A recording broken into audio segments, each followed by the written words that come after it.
Dear listener, this is Odlair the Radio, 102.7 FM CFRO Vancouver Co-op radio station. This 12 December was 65th anniversary of the declaration of the South Azerbaijani national government in Iran, and here is the article about that, about the independent South Azerbaijan 1945 to 1946. In 1945, in southern Azerbaijan, the Azerbaijani language was banned from schools and government's offices. Since the Azerbaijani language press shared the same fate, there were no Azerbaijani newspaper or magazine published. Students were forced to speak in Persian at schools. In the face of using their mother language, they were fined and whipped by their teachers or principals. The government-sponsored propaganda portrayed Azeris as barbarians. Azeris who want to climb up in state's hierarchy had to deny their ethnic background in order to assimilate the Azeris into Persian culture. Tehran was discouraging deliberately investment in Azerbaijan by making it hard to obtain permission to set up any fundamental industry there. Even in the case of obtaining permission, the cooperation of banking system could not be expected. As a result, thousands of people had to leave their homeland and settle in Persian cities to make a living. The economy was chaotic. In contrast to the majority of people who lived in abject poverty, there was a relatively small class of rich landowners and merchants. The people suffered from enormous difficulties in obtaining their essential needs such as bread. In comparison to other regions, the cost of living was much higher in Azerbaijan.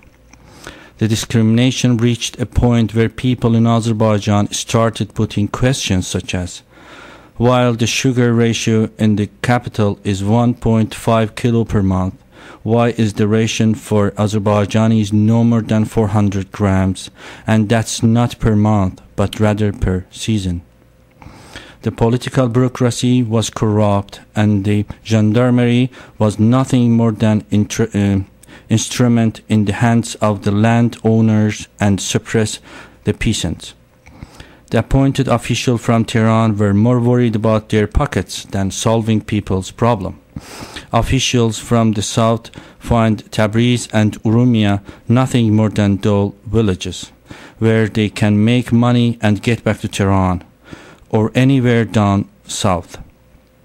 The worker had no rights.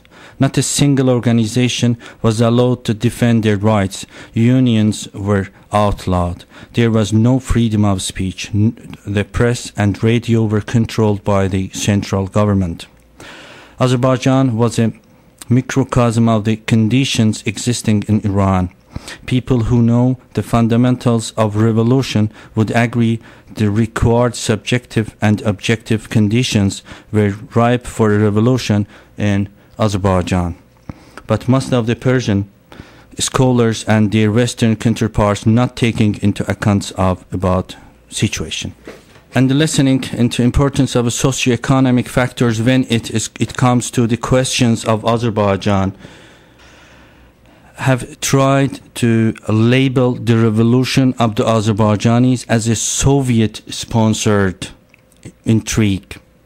It is also interesting to note that the Persian liberal-minded scholars have a tendency of the portray or paint themselves as internationalists when they are talking about other oppressed people around the world.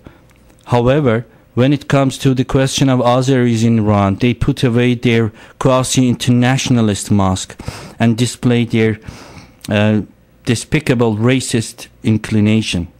It can be seen in almost all of the so-called progressive Persian media's reaction during and after the formation of Azerbaijani Democratic Government. The following excerpt from the newspaper Iran Ma, means Our Iran, is just an example. In the view of our writers, it is perfectly obvious that the local language of Azerbaijan deserves respect.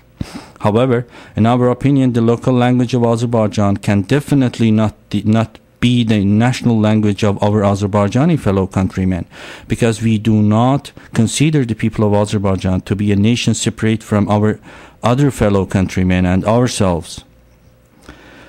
They said, the autonomous government of Azerbaijan 1945 to 1946.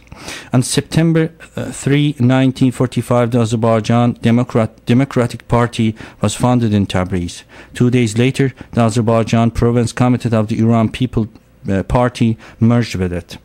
Aware of Tehran's desire to crack down on the revolution in Tabriz, the Central Committee of the Azerbaijan Democratic Party called on the people to take up arms to defend their own government on November 9, 1945. Shortly thereafter, the party started setting up volunteer paramilitary units called Fedais.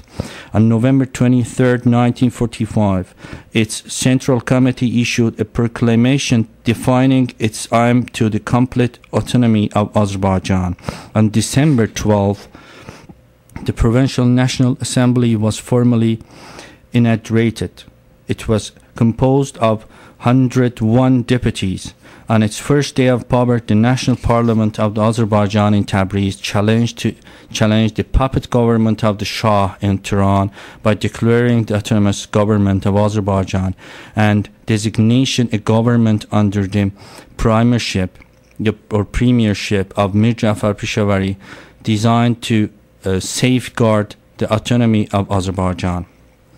The government declared that it had no intention of breaking away from Iran. Unlike the Soviet Azerbaijan, it didn't follow a massive nationalization program. Private property was respected. A people's army was formed from the local militia.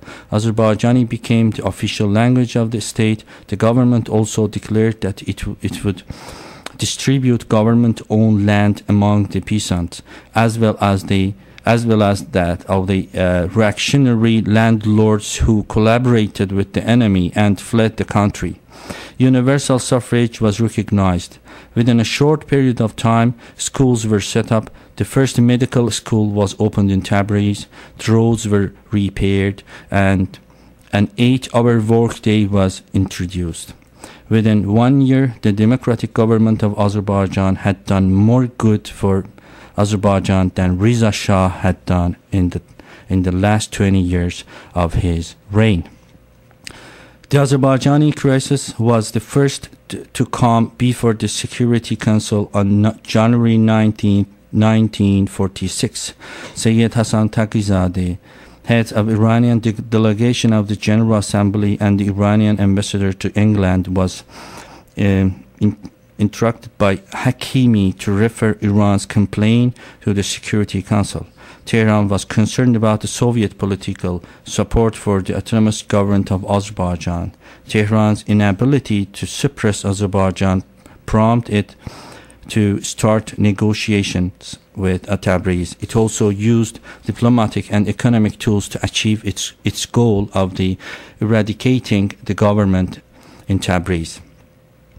As all dictators do in the time of weakness, Tehran partially gave in to the Azerbaijani demands on June 1946 by signing a 15-point agreement which recognized some of the Azerbaijanis' demands.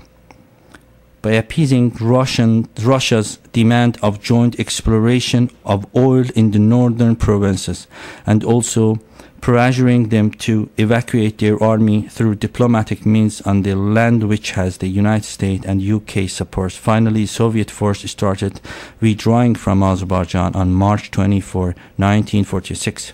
The evacuation was completed by May 9, 1946. Aware of Russia's behind-the-scene negotiations with Tehran, the Pishevari government started looking west of the border for help. In an emergency meeting of the National Parliament, the Prime Minister Pishevari told the deputies there were 3 alternatives left for the government. 1. Becoming united with Turkey. 2, declaring independence if Turkey was to help them become recognized by the foreign countries.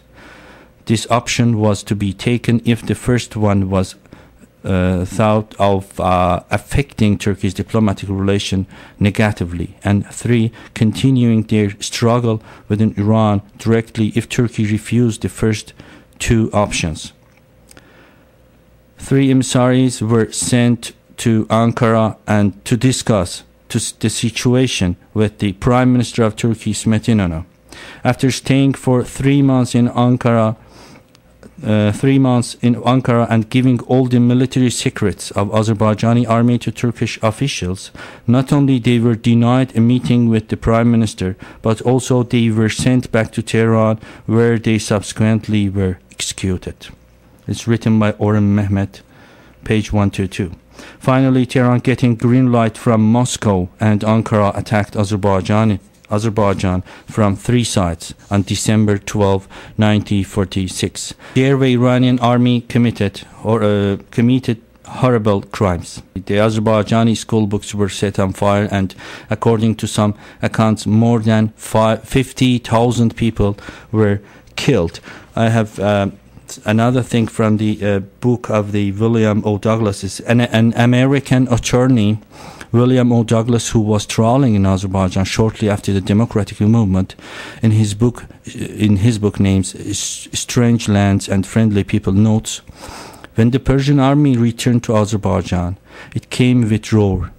Soldiers ran riot, looting and plundering, taking what they wanted. The Russian army had been on its best behavior. The Persian army, the army of the emancipation, was a savage army of occupation. It left a brutal mark on the people. The beards of peasants were burned, their wives and daughters raped, houses were plundered, livestock were stolen. The army was out of control. Its mission had been liberation, but it preyed on the civilian, leaving death and destruction behind. It's written by William O. Douglas, 1951, page 45.